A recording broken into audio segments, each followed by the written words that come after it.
का टैक्स सरकार भरेगी, इनकम टैक्स सरकार भरेगी। कितना राक्षसी प्रवृत्ति हो सकती है किसी सरकार की, कितना हैवानियत हो सकती है किसी सरकार की, कितनी निर्दयता हो सकती है किसी सरकार की, ये शिवराज सिंह जी ने बता दिया। एक तरफ उत्तर प्रदेश की भारतीय जनता पार्टी की सरकार ने वहाँ के मंत्रियों की सैलरी काटी, हम विधायकों की सैलरी कटी और सबने स्वागत किया, किसी ने कोई आपत्ति नहीं ली। आज प्रदेश को आर्थिक दृष्टि से अगर सरकारी कर्मचारी पेंशन लेता है, उसका भी टैक्स पेंशन से देता है। एक व्यक्ति किसी भी घाटे में हो पर उसका संस्थान हो पर टैक्स भरता है, ऐसे में मंत्रियों का टैक्स सरकार भरेगी। शिवराज सिंह जी, आपको शर्म आती है नहीं आती है? आखिर क्या हो गया है आपको? आप क्या थे और क्या हो गए? एक इतना सज्जन आदमी जिसको मध्य प्रदेश की जनता ने संभावनाओं से देखा था, 4-4, 3-3 बार आपको चुनाव जीता है, लोगों ने सर आंखों पे बिठाया। आपने सत्ता के लिए लोकतंत्र के पीठ में छुरा घोंप दिया और अब आप इस तरह की कृत्य कर रहे हो कि आप मंत्रियों का टैक्स सरकार भरेगी। आपको शर्म आनी चाहिए। एक तरफ मंत्री विधायक अपनी सारी सैलरी बंद कर देना चाहिए, वो दौर है। आपने किसानों को मौत के गाल में कर दिया।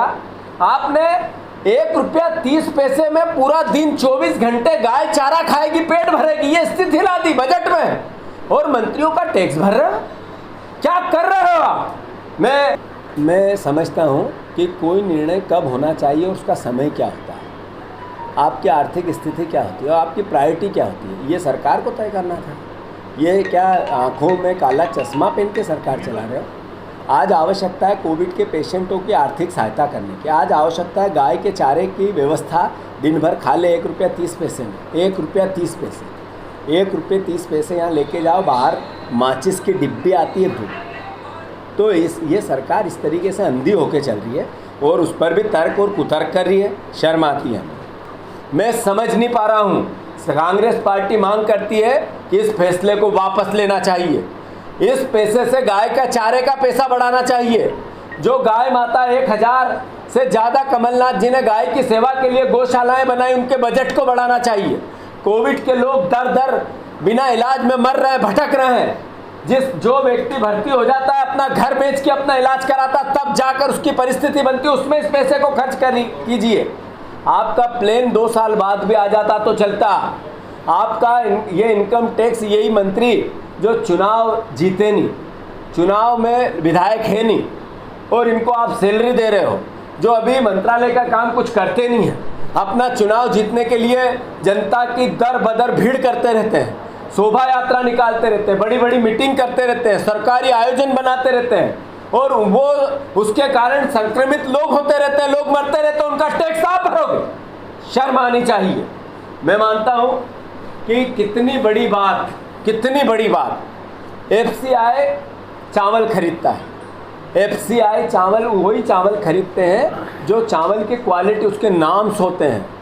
चावल की क्वालिटी के नाम्स के अनुसार FCI खराब चावल को रिजेक्ट कर देता है। जब वो चावल और बालाघाट के आसपास ज़्यादा पकड़ में आए, जो पशु भी नहीं खा सकते, और वो बालाघाट गोंदिया से कितना दूर है, बालाघाट किस जगह से ज़्यादा आसपास है, ये प्रश्न है आज प्रदेश के सामने। मैं मानता हूँ कि CBI जांच, जैसा हमने पहले कहा था, जो गरीबों को, गरीबी को मजाक उड़ाते हैं, उसकी जिस दुर्धरता से उसके साथ खिलवाड़ हुआ, ये चावल खिला के, ये सरकार उसमें भी अपने आप में मैं मानता हूँ कि दोषी है। हम मांग करते हैं कि चावल के मामले में जो खराब चावल केंद्र सरकार ने कहा, इसकी जांच CBI से होनी चाहिए, और कौन लोग हैं इसके पीछे, इसका पर्दाफाश होना चाहिए।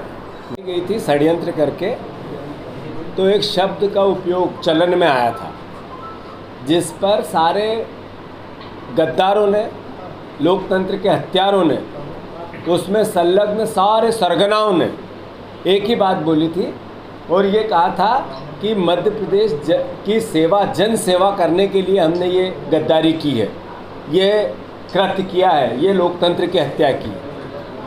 3 दिन पहले प्रदेश के मुख्यमंत्री जी ने उन्हीं गिरोह के लोगों को कहा कि जब तक सत्ता है तब तक ही ये मौज मस्ती और ये आव भाव है, ये आगे पीछे प्रशासन है, तब तक ही आपकी मान और सम्मान है, ये चली जाएगी तो सब चला जाएगा।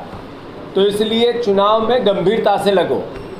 वो सरगना, वो गिरोह लोकतंत्र के हत्यारों का जब बताता था प्रदेश की जनता को कि हम सेवा के लिए हमने ये कृत्य किया, और आज बताता है कि मौज मस्ती के लिए हमें सत्ता हथियानी है। मैं मानता हूँ कि इनका असली चेहरा सामने आया है। आप देखो, कोविड की महामारी है, कोविड की महामारी में लगभग 325 परिवार के लोग मौत के गाल में चले गए और लगभग 24,000 परिवारजन इसकी महामारी के चपेट में आए। आपको देखोगे कि जिस परिवार में कोविड का मरीज हो गया या जिस परिवार में कोविड का संक्रमण फैल गया, उस परिवार की वेदना को समझो। वो वेदना क्या है? हॉस्पिटल में बेड नहीं मिल रहा है, दवाई नहीं मिल रही, ढंग से खाना नहीं मिल रहा है, हॉस्पिटल में जो भर्ती उनको कीड़ों का, काकरोच का खाना मिल रहा है, और सरकार ने एक तरह से उन परिवार वालों को, मध्य प्रदेश की जनता को कह दिया आपको मरना है मर जाओ, हम अब आपका साथ नहीं दे सकते। ये बार बार इस प्रदेश के मुख्यमंत्री ने स्पष्ट माइक के सामने, चैनल के सामने, टीवी के सामने कहा। उन्होंने कहा कि अपनी रक्षा स्वयं करें, वो तो करनी पड़ेगी, इसमें सरकार क्या कर ले। तो इसका मतलब है कि ये हत्यारे लोकतंत्र के, ये सरगना लोकतंत्र के हत्यारों का एक गिरोह पहले लोकतंत्र की हत्या की, अब लोगों की हत्या करना चाहते हैं। कोई सरकार की एक्टिविटी कोविड को लेके नहीं। मैं मानता हूँ बहुत चिंता का विषय है। ग्वालियर, भोपाल, इंदौर, भयावह तरीके से ये कोविड फैल रहा है। सरकार ने टेस्ट बंद करवा दिए, कम करवा दिए, समाप्त करवा दिए, आंकड़े कम हो, मौत को छुपा रही है, और शिवराज इसको पूरा टैकल कर रहे हैं, मुख्यमंत्री खुद टैकल कर रहे हैं। मेरा आरोप है, कांग्रेस पार्टी का आरोप, कि कोविड में जितने लोग मर रहे हैं, जितने संक्रमित मर रहे हैं, उनके आंकड़ों को डीएम्स को कहा कि आप छुपाओ, लोग मर रहे हैं मरने दो, टेस्ट मत करो। इस तरह का मध्य प्रदेश में भयावह स्थिति बनती जा रही है। मैं मानता हूँ इस भयावह स्थिति के बीच में एक तरफ प्लेन खरीदा गया, जनता ने देखा, आर्थिक संकट है, सरकार की कमर टूटी हुई है, खुद मुख्यमंत्री कह चुके हैं, देश के प्रधानमंत्री ने यहाँ पर जो जीएसटी का पैसा मध्य प्रदेश का नहीं दिया है, खुद मुख्यमंत्री कह चुके हैं। मैं मानता हूँ चुनाव लड़ने लोगों की भावनाओं से खेलने वाली सरकार है। आप जितनी भी इसके बजट के प्रोविज़न देखो, राम वन पथ गमन में 1 लाख रुपया कमलनाथ जी ने एक प्रोसेस बनाया था कि 3 साल में उसकी कंप्लीट हो और उसकी प्लानिंग हो। भगवान राम के प्रति आस्था का विषय था। गाय के लिए 1 रुपया 30 पैसा चारे का, 1000 से ज़्यादा गौशालाएँ कमलनाथ जी ने बनाई, ये आस्था का विषय था। इस सरकार की करनी और कथनी को देखें आप, मंदिरों के रखरखाव, निर्माण और उनकी सेवा के लिए बजट शून्य, केवल भाषण। ये भाषण, विज्ञापन, हेडलाइन वाले मुख्यमंत्री सिर्फ लोगों को बरगला रहे हैं। समय आ गया है, चुनाव होंगे, ये जाएंगे, कमलनाथ आएंगे, फिर सेवा, जन सेवा होगी। जब हमने कहा कि सीबीआई से जांच होनी चाहिए, आरोप लगाने से, बोलने से, मुंह चलाने से और सरकार चलाने में अंतर है, कमलनाथ कहते हैं। जब क्लियर हुआ सीबीआई से जांच कराओ, कौन दोषी है, सगा भाई क्यों ना हो किसी का, सगा दोस्त क्यों नहीं हो किसी का, गरीब के पेट में पशुओं का चावल चला गया, इससे दुर्दशा क्या हो सकती है? सीबीआई जांच कराए सरकार।